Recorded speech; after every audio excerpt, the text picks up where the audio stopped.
Shadow Labyrinth is still one of my most anticipated games of 2025. Even though it's releasing one day after something else I'm really excited for, as a huge Pac-Man fan, I can't wait to get my hands on it and explore this creative new take on such a beloved franchise. It's nothing like any Pac-Man game that we've seen before, and I seriously admire the dev team for taking such a leap with it. With each new trailer and gameplay clip, there's more secrets to be uncovered, and it's looking like there will be more than just classic Pac-Man characters in here. So in this video, I wanted to go through some of the larger timeline updates that have been added as a result of Shadow Labyrinth, as well as some of the other references to other NAMCO games that we've seen in the game so far. If you're interested in Shadow Labyrinth and Pac-Man like I am, I did already make a video going over the episode of Amazon Prime's Secret Levels show that was inspired by this game, so feel free to give that a watch. And if you're into this sort of thing and just pretty much all things gaming, if you want to support the channel, it really helps out a lot if you can like and subscribe.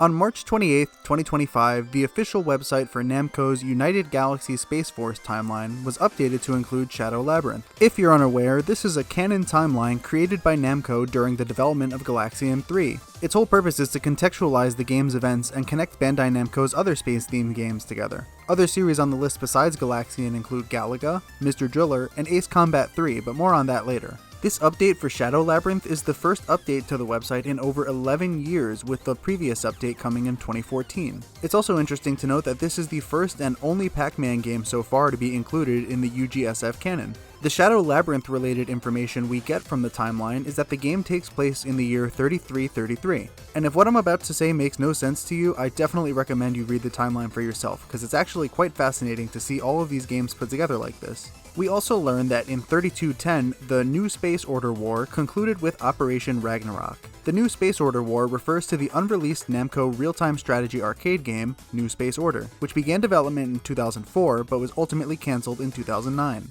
The game did get an anime tie-in in the form of New Space Order Link of Life, and this is the only piece of media actually released relating to the game. In the release date trailer for Shadow Labyrinth, Puck makes mention of an Operation Ragnarok, so it's cool to see a remnant of an unreleased game presumably make it into the final product. I say presumably because we're still 3 months from the game's release, but I think it'll stay. The timeline also shows that simultaneously, Operation Cheyenne was carried out on a frontier planet but ended in failure. Then in 3300, Operation Panzer was conducted on the same planet but also failed. Now we don't have any context for what these operations are specifically in the context of the timeline, but we can infer that Shadow Labyrinth will provide some sort of an answer. Maybe it'll reveal more about our characters and how the world we're exploring got to be the way that it is. Moving to the year 3333, this is the year that Shadow Labyrinth takes place. The timeline also teaches us that Puck, our companion for the adventure, is a Pac-type support droid. That would explain the familiar appearance. It also shows that the playable character, the swordsman, was summoned by the DWD to uncover the shadow of this universe. The DWD is a piece of technology called a dimension warp drive that was introduced in the Xbox Live Arcade and later 3DS game, Galaga Legions. Something of note is that the timeline states that the DWD cannot be operated by humans due to instability. This is fitting considering the swordsman is revealed to be anything but human. The Secret Level episode reveals to us that there are multiple swordsmen awoken by Puck, and the one you play as in the game is actually confirmed to be swordsman number 8. And that's pretty much all of the Shadow Labyrinth information that's revealed from this timeline update, but now I want to go over some of the visual references we've seen in both the reveal and the release date trailers so far, starting with the obvious, our companion. Puck is clearly meant to represent Pac-Man, from her shape to the way that you literally transform into Pac-Man form and eat pellets. The game adopts the same idea that Pac-Man is all about eating to power up and keep moving forward, and incorporates it into the Metroidvania style gameplay. You can choose to slash enemies until they're defeated, or you can eat them. That's pretty much Pac-Man's thing, right? Described as Shadow Labyrinth's version of a power pellet, the game also features a robotic mech suit for the swordsman you can play as known as Gaia.